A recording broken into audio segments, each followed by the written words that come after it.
আসলে কাকতালীয়ভাবে যেমনি হোক আমাদের শ্বশুরবাড়ির ব্রাঞ্চটা একটা মধ্যে খুব খারাপ অবস্থায় ছিল। আমরা এখন আপনাদের বিদেশের তৈরি করছি এরকম বলবো না, আমরা লাঠি বোঝা নিয়ে হয়তো একটা পর্যায়ে ধীরে ধীরে একটু ইনক্রিজ করতেছি। তো যেটা ফসলি বাই আমি বলবো যে আমাদের ফসল হিসেবে বাই যাচ্ছে, পাশাপাশি বাই অত্যন্ত পরিশ্রম ছিল। বাড়ির মধ্যে শুক্র শনিবার ছিল না, মানে ছুটির যখন দিন বলতে কিছু ছিল না।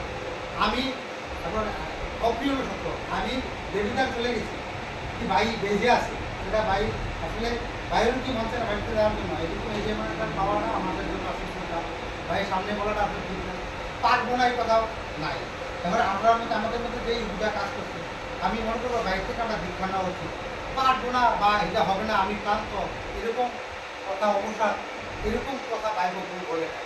তো আমরা আসলে ডেলি উইথ প্ল্যান থাকছি, আমরা বাইরে থেকে এটা দীক্ষা নিই। আসলে ভাই একটা আমাদের বড় দীক্ষার মধ্যে আমাদের মাঝে ছিল। তো এখান থেকে যদি আমরা বাইরের ভালো দিকগুলো আমরা অনুসরণ করতে পারি বা নিজে দীক্ষা নিতে পারি, তাহলে আগামী দিনগুলোতে হয়তো আমরা পথের পাতে হিসাবে এই কার্যপ্রণালীগুলো থাকবে। আর বাইরের আমাদের সাথে দীর্ঘদিন কাজ করার পরিপ্রেক্ষিতে আমাদের চলনে বলনে আচার আচরণে আমরা মানুষ কেউ ভুলে উঠবে না। যদি ভাই আমাদের কোনো কথায় আপনি ব্যক্তিগতভাবে মনে অদৃশ্য কষ্ট পেয়ে থাকেন, তাহলে আমরা আমাদের সকলের পক্ষ থেকে আপনার কাছে ক্ষমা সুন্দর দৃষ্টিতে দেখার জন্য অনুরোধ করছি।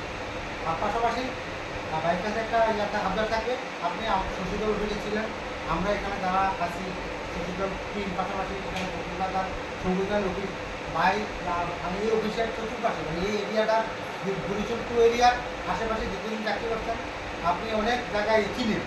মানে আমরা নতুন করে আমরা যেখানে ঢুকে দিয়েছি এখানে আপনি আমাদের সবসময় মতো দিয়েছি। তো প্রত্যেকের কাছে আমি বিশেষ করে কলকাতার এবং কি সংবিধান অফিসে বাইরের কোনো কথা যদি আপনি লেখা বা চিন্তা করতে পেরে থাকেন, তাও আমি তাদের সাথে পৌঁছে নিয়েছি। আর আপনি আমাদের আইকন হবেন এটা বিশ্বাস করি। আর যেখানে তার ভালো থাকবেন। আর আমাদের যদি কখনো যে কোনো বিষয়ে যদি কখনো আপনার পরামর্শ চান, আসলে শিশু থেকে বৃদ্ধ থেকে প্রত্যেকে পরিছিল প্রত্যেকের থেকে শিক্ষা আছে। তো যদি মনে করেন শিশু থেকে শিক্ষা নেন মানে এটা ঠিক না। তো যে কোনো কাজে একটু আপনার সাথে সমবেদনা হিসাবে গ্রহণ করার জন্য পাশাপাশি যেখানে থাক ভালো থাকবেন। আর ভাইটাই ছিল যে এই রিজনের প্রায় 10 বছরের পাশাপাশি ভাই আপনি কুষ্টিয়া বাড়ি অনেক জিনিসগুলা মেঘনার ওই পারে নিয়ে যাওয়া যায়, এরকম হয়তো ভাই পাইছেন। তো আমার মনে হয় এখান থেকে আগাইছে। তো সেই দৃষ্টিকোণ থেকে যদি ভাই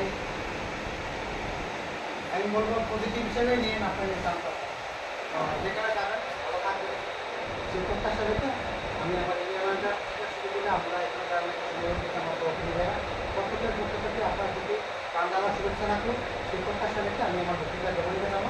ধন্যবাদ।